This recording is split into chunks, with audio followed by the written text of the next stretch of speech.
Bon, aujourd'hui, on parle d'un sujet qui peut en intéresser plus d'un, l'annexe. Envie d'apprendre à naviguer? On a créé une formation 100% en ligne avec une centaine de vidéos, des bases pour débutants jusqu'à la préparation des grandes traversées en mer. Et c'est pas tout, revivez toutes nos aventures en Méditerranée grâce à notre deuxième formation où l'on vous partage les secrets d'un mouillage réussi et les lieux exacts de nos plus beaux ports et mouillages préférés. Un véritable guide vidéo.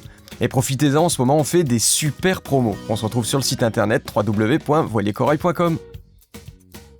L'annexe, c'est bien plus qu'un simple moyen de transport entre le bateau et la terre, c'est aussi un outil qui est polyvalent et son choix, il dépend de ton usage. Dans ce tuto, on passe en revue les options principales, c'est-à-dire moteur thermique, moteur électrique, un paddle pour t'aider à choisir celle qui va t'aller le mieux. Enfin, on va discuter d'une chose très importante, est-ce que oui ou non, une annexe peut remplacer un radeau de survie? Et maintenant, place au tuto! Alors, l'annexe avec un moteur électrique. Alors, il faut savoir que tu as deux types d'annexes. Tu as les annexes qui ont un fond rigide, c'est des semi-rigides, et tu as les annexes finalement qui ont un fond souple, donc un fond gonflable. Moi, j'ai eu les deux. Quel est l'avantage? Je pense que sur un petit bateau jusqu'à 10 mètres, tu vas pas prendre une annexe avec un fond rigide dessous, parce que tu peux pas la plier, tu peux pas la ranger facilement. Donc, sur un petit bateau, je vois pas l'intérêt. Il faut vraiment tout le temps que le truc il soit à l'eau. Donc moi, là maintenant, on a une semi-rigide, c'est-à-dire avec un fond rigide et puis les boudins. Alors c'est sympa, c'est bien, c'est vrai que tu vas pouvoir beacher facilement, tu peux pas percer le fond, ça va un peu plus vite, mais réellement, moi j'aimais beaucoup mon annexe d'avant, et des fois je me dis, est-ce que je vais pas reprendre l'annexe avec le moteur électrique? Alors c'est quoi les avantages d'un moteur thermique? Alors si tu optes pour une annexe avec un moteur thermique, clairement, l'avantage c'est la puissance et l'autonomie. Parce qu'effectivement, si tu as du gazole, bah, tu peux aller très très loin avec une annexe, donc tu vas être beaucoup plus autonome qu'avec un moteur électrique par exemple.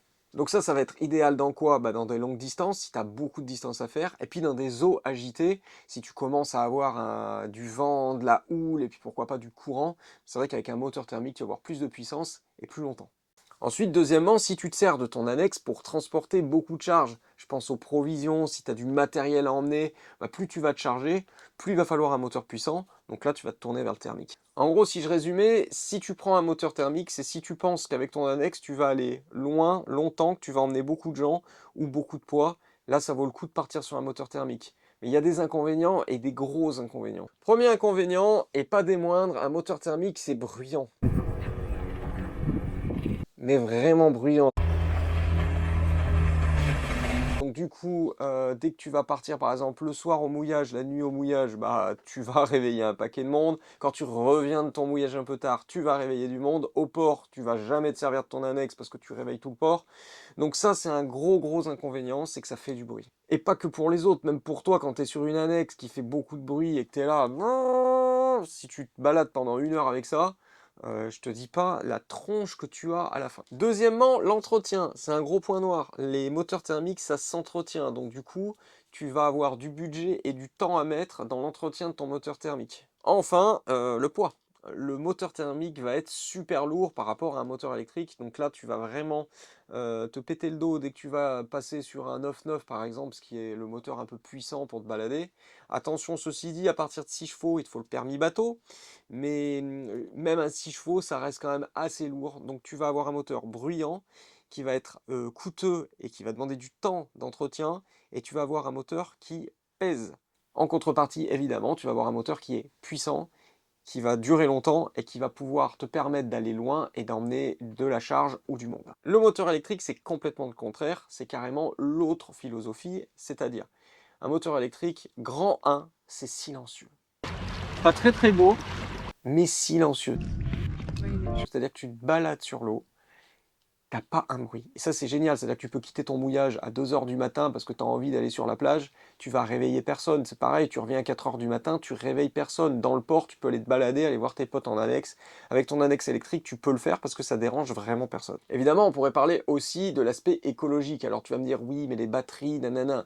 Moi, je te parle juste du fait que quand tu es au mouillage et qu'éventuellement, tu as des gens qui se baignent un peu plus loin parce que tu as d'autres bateaux, eh ben, tu fous pas des odeurs, tu fous pas de l'huile dans l'eau de mer, voilà, tu restes quelque chose de vraiment propre, en tout cas par rapport aux autres et même par rapport à toi-même, t'as pas d'odeur, rien, et ça c'est vraiment un gros plus. En parlant d'huile, d'essence, etc., bah, comme c'est un moteur électrique, l'entretien c'est zéro. C'est-à-dire que mon moteur électrique, j'ai jamais eu de souci. Tu le laisses pendant 6 mois là, dans ta cale, tu le sors, tu le branches à une batterie, tu tournes, ça marche. Ça c'est génial, tu peux le mettre dans tous les sens, t'as pas de problème d'huile qui va couler ou d'essence qui va couler, t'as pas de problème d'essence, et puis on va pas se mentir, t'as juste à la charger, du coup tu vas faire une économie de coût en carburant qui est énorme. Bon, parlons des contres, évidemment il y a des contres.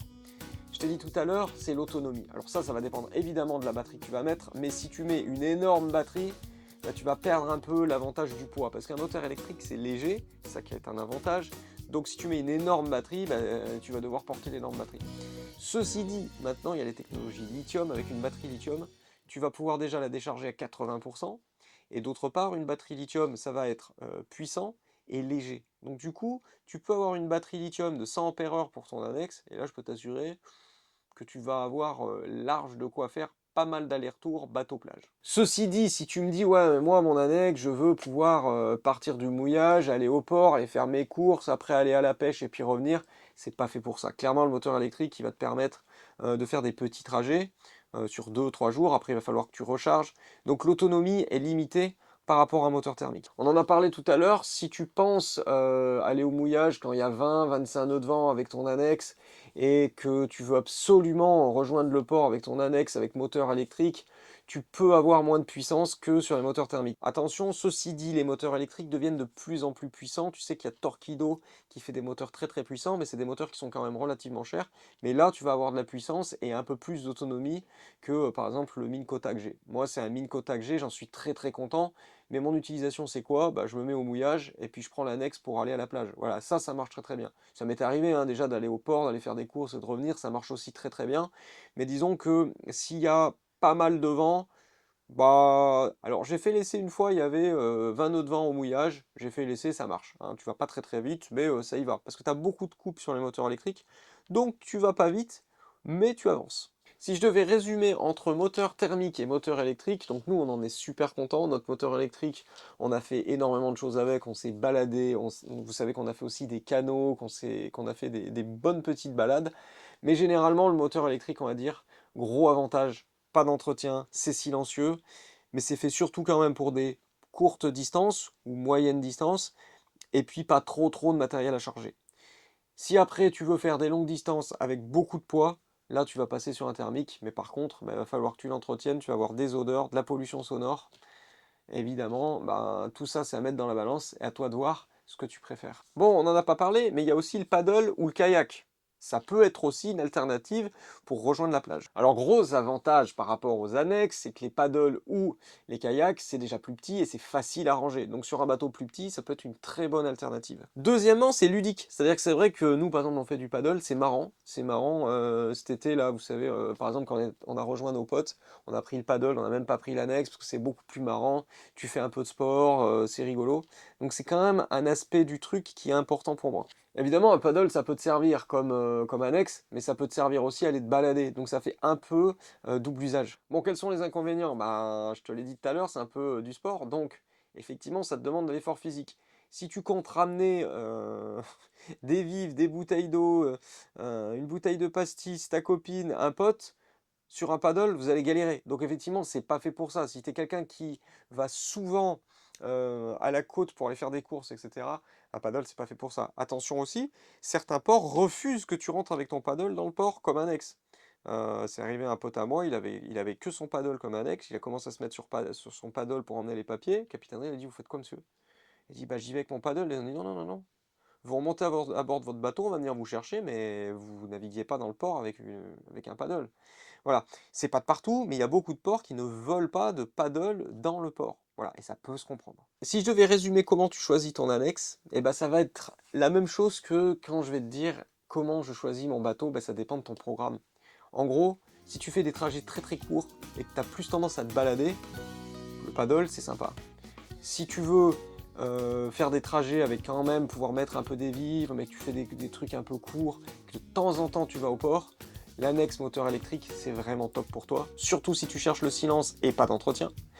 Et si par contre ton annexe tu t'en sers comme d'une voiture, là il va te falloir passer sur le moteur thermique avec tous ses inconvénients. Allez, la grosse question. Tu vas beaucoup voir de gens qui vont te dire moi j'ai pas de radeau de survie mais j'ai une annexe. Et bah, franchement c'est aussi bien voire mieux. Bon. Alors, à mon avis, est-ce que c'est une bonne idée? Est-ce qu'on peut partir du principe que si tu as une annexe, tu n'as pas besoin de radeau de survie? Alors déjà, Au niveau de la législation, non. Soyons clairs, je crois qu'aux États-Unis, ils l'autorisent, c'est-à-dire qu'aux États-Unis, ils te disent oui, ok, tu peux remplacer ton radeau de survie par une annexe. En France, non. En France, dès que tu fais du semi-hauturier, il va te falloir un radeau de survie, c'est obligatoire. Semi-hauturier et hauturier, évidemment. Donc la question, elle ne se pose pas. De toute façon, la loi t'impose, si tu veux partir en semi-hauturier, tu dois avoir un radeau de survie. Non, l'annexe, c'est pas un radeau de survie. Maintenant, la question que tu te poses, c'est, ouais, mais est-ce qu'elle peut me servir en cas de naufrage? Et là, je te réponds oui. Effectivement, oui, ça peut te servir. Alors pourquoi ça peut t'aider si tu as besoin d'abandonner ton bateau? C'est le pire des cas qu'on peut imaginer, mais admettons, tu dois partir de ton bateau. Déjà, la première chose, c'est qu'une annexe, c'est fait pour flotter. On est d'accord? Une annexe qui est bien entretenue, tu vas pouvoir monter dedans. L'avantage, c'est qu'elle est déjà prête. Normalement, elle est derrière ton bateau, tu peux vite la mettre à l'eau ou elle est déjà, tu la tractes derrière, donc tu peux vite monter dedans. Et tu vas flotter. Donc c'est la première des choses. Tu vas pas être dans l'eau, tu vas pouvoir monter dans ton annexe. Donc oui, ça peut faire un abri temporaire. Deuxièmement, si ton annexe est assez grande, tu peux embarquer de l'équipage et de l'équipement. Si tu as prévu, donc ça on en reparlera dans un autre tuto, mais si tu as prévu tout ce qu'il fallait pour emmener assez rapidement, bah, tu vas pouvoir mettre un grab bag, tu vas pouvoir emporter un peu d'eau, quelques vivres, voilà, et monter dans ton annexe. Donc ça peut te servir aussi. Alors pourquoi je dis que ça ne peut pas remplacer un radeau de survie? Bah déjà un radeau de survie, comme son nom l'indique, c'est fait pour survivre et c'est fait pour. C'est-à-dire que c'est fait pour affronter des vents forts, une mer forte, et l'annexe, bah, c'est pas forcément fait pour, quoi. Donc oui, il y a eu des exemples de gens qui arrivent à affronter des éléments sur une annexe, mais de base, c'est pas fait pour. Alors qu'un radeau de survie, oui, c'est fait pour ça. Un petit exemple, par exemple, tu vas avoir la tente qui te protège des intempéries. Tu as des ballasts en dessous qui vont faire en sorte que ton radeau, il se retourne pas. Donc tout ça fait que ton radeau de survie, il est prévu pour résister à des conditions de mer hostiles, et ton annexe, non. Ensuite, ton annexe, elle a aucun équipement de survie, contrairement au radeau de survie. Dans le radeau de survie, tu vas trouver des provisions, tu vas trouver de l'eau, tu vas trouver un nécessaire pour pêcher, tu vas trouver des fusées, tu vas trouver voilà, tout cet équipement qui va te permettre de prévenir, de survivre en fait. Et tout cet équipement, il est dans le radeau de survie et il n'est pas dans ton annexe. Alors pourquoi moi des fois je traîne mon annexe derrière moi? Alors, des fois, c'est parce que j'ai la flemme de la remonter, on va pas se mentir. T'en as qui vont me dire, ouais, ça se fait pas, nanani, nanana. Bon, moi, quand je traîne mon annexe derrière, je double, en fait, les amarres qui la tiennent. Et ce que je fais, c'est que je le fais dans une météo clémente, avec des vagues pas trop fortes. C'est vrai que si je vois que la météo annonce du fort vent, de la forte houle, je vais avoir tendance à remonter mon annexe. Alors, je l'ai pas fait quand on avait du 32 nœuds. C'est vrai que j'ai laissé l'annexe derrière, parce que cette annexe, c'est une semi-rigide, qu'elle est quand même vraiment costaud, que le bateau est gros, et que j'ai tendance, avec ce gros bateau, à un peu repousser mon idée du gros temps, de la grosse houle et du gros vent. Donc c'est vrai que j'ai tendance à moins remonter facilement l'annexe, mais quand il y a vraiment de la grosse houle, j'ai tendance à remonter.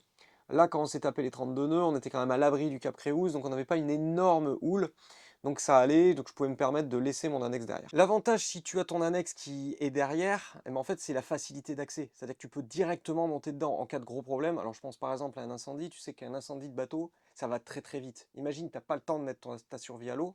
Alors si tu as regardé le tuto sur la survie, tu vois que moi, la survie, je l'ai installée vraiment derrière, prête à être jetée à l'eau, avec le bout qui est déjà accroché sur le bateau. Et que là, en fait, ce qui est bien, c'est que là où il est placé, vraiment, j'ai juste à le lâcher pour qu'il tombe à l'eau. Donc c'est vraiment la place idéale.